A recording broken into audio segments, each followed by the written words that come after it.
Hi dears, welcome back. അപ്പോൾ ഇന്ന് ഞാൻ വന്നിരിക്കുന്നത് ഞൊടിയിടയിൽ തയ്യാറാക്കിയെടുക്കാൻ പറ്റുന്ന നല്ല ടേസ്റ്റി ആയിട്ടുള്ളൊരു സ്നാക്സിൻ്റെ റെസിപ്പി ആയിട്ടാണ്. കുട്ടികൾക്കൊക്കെ ഒരുപാട് ഇഷ്ടമാവും.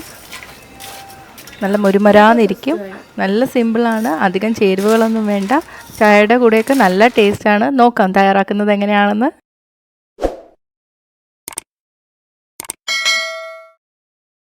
നമുക്ക് മെയിനായിട്ട് വേണ്ടത് പൊരിയാണ്.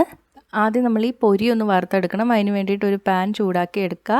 അതിലോട്ട് 3 കപ്പ് പൊരി ചേർത്ത് കൊടുക്കുകയാണ്. ഞാൻ എടുത്തിരിക്കുന്ന കപ്പ് 240 ml-ൻ്റെയാണ്. നിങ്ങൾ ഏത് കപ്പാണോ എടുക്കുന്നത് ആ കപ്പിൽ തന്നെ എല്ലാം അളന്നെടുക്കുക. തീ ഇപ്പം മീഡിയത്തിലാണ് ഇട്ടിരിക്കുന്നത്. ഇത് നന്നായിട്ട് ഇളക്കി കൊടുക്കുക. പൊരി ഒന്ന് ക്രിസ്പി ആയി വരുന്ന വരെ ഒന്ന് വറുത്തെടുക്കാം. അധികം സമയമൊന്നും വേണ്ടി വരില്ല. ഒരു 2-3 മിനിറ്റൊക്കെ ആകുമ്പോഴേക്ക് ഇത് ക്രിസ്പി ആയി കിട്ടും. കുറച്ച് കഴിയുമ്പോൾ പൊരി ഒന്ന് കയ്യിൽ വെച്ചിട്ടൊന്ന് പ്രസ് ചെയ്ത് വെക്കുക. സൗണ്ടോട് കൂടി തന്നെ പൊട്ടും, നല്ല ക്രിസ്പി ആയെന്നറിയാൻ പറ്റും. ആ ടൈമിൽ തീ ഓഫ് ചെയ്യുക. ഇനി നമുക്ക് ശർക്കര ഉരുക്കിയെടുക്കണം. അതിന് വേണ്ടിയിട്ട് ഞാൻ 1 കപ്പ് ശർക്കരയാണ് എടുത്തിട്ടുള്ളത്. ശർക്കര ചീകി എടുക്കുകയാണെങ്കിൽ പെട്ടെന്ന് തന്നെ അലിഞ്ഞ് കിട്ടും കേട്ടോ. ഇനി ഇതിലോട്ട് 1/4 കപ്പ് വെള്ളം കൂടെ ഒഴിച്ചിട്ട് ശർക്കര നന്നായിട്ട് ഉരുക്കിയെടുക്കാം. ശർക്കര ഉരുക്കി തുടങ്ങിയിട്ടുണ്ട്. ഇനി നമുക്ക് തീ ഓഫ് ചെയ്തതിന് ശേഷം ഇതൊന്ന് അരിച്ചെടുക്കാം.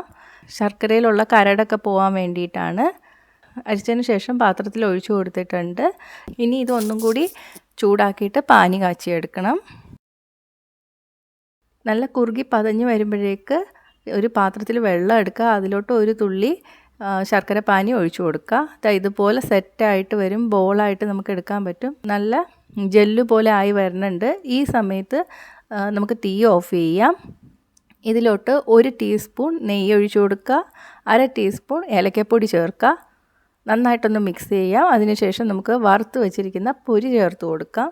എല്ലാ ഭാഗത്തും ശർക്കര പാനി ആകുന്ന രീതിയിൽ നന്നായിട്ട് മിക്സ് ചെയ്യുക. പെട്ടെന്ന് തന്നെ മിക്സ് ചെയ്തെടുക്കണം കേട്ടോ.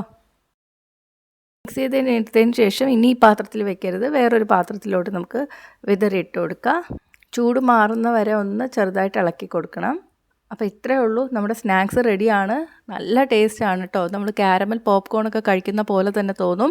പൊരി ഇഷ്ടമില്ലാത്ത കുട്ടികൾ വരെ കഴിക്കും. ഇതിൻ്റെ കൂടെ വേണമെങ്കിൽ നമുക്ക് തേങ്ങയൊക്കെ ചിരകിയിട്ടിട്ടും കഴിക്കാം. അപ്പോഴും നല്ല ടേസ്റ്റാണ്. തണുത്തതിന് ശേഷം കുപ്പിയിൽ അടച്ച് വെക്കുകയാണെങ്കിൽ 1 ആഴ്ച 2 ആഴ്ചയൊക്കെ ഇത് കേടുകൂടാതെ തന്നെ ഇരിക്കും. കുട്ടികൾക്ക് ഇത് സ്കൂളിൽ സ്നാക്സ് ആയിട്ടും കൊടുത്തു വിടാം. എന്തായാലും ഒരു വീണ്ടും ചോദിച്ച് കഴിക്കും കേട്ടോ. വലിയവർക്കും ഇഷ്ടമാവും. ചായയുടെ കൂടെയൊക്കെ നല്ല കോമ്പിനേഷനാണ്, നല്ല ക്രിസ്പിയാണ്. അപ്പോൾ ട്രൈ ചെയ്ത് നോക്കുക. ട്രൈ ചെയ്തിട്ട് നിങ്ങളുടെ അഭിപ്രായം കമൻറ്റ് ചെയ്യുക. ഇഷ്ടമായെങ്കിൽ ലൈക്കും ഷെയറും ചെയ്യുക, ഇഷ്ടപ്പെട്ടില്ലെങ്കിൽ ഡിസ്ലൈക്കും ചെയ്യുക. കൂടുതൽ റെസിപ്പികൾക്കായിട്ട് ചാനൽ ഇതുവരെ സബ്സ്ക്രൈബ് ചെയ്തിട്ടില്ലെങ്കിൽ സബ്സ്ക്രൈബ് ചെയ്യാനും മറക്കല്ലേ. അടുത്തൊരു റെസിപ്പി ആയിട്ട് കാണാം. ബൈ.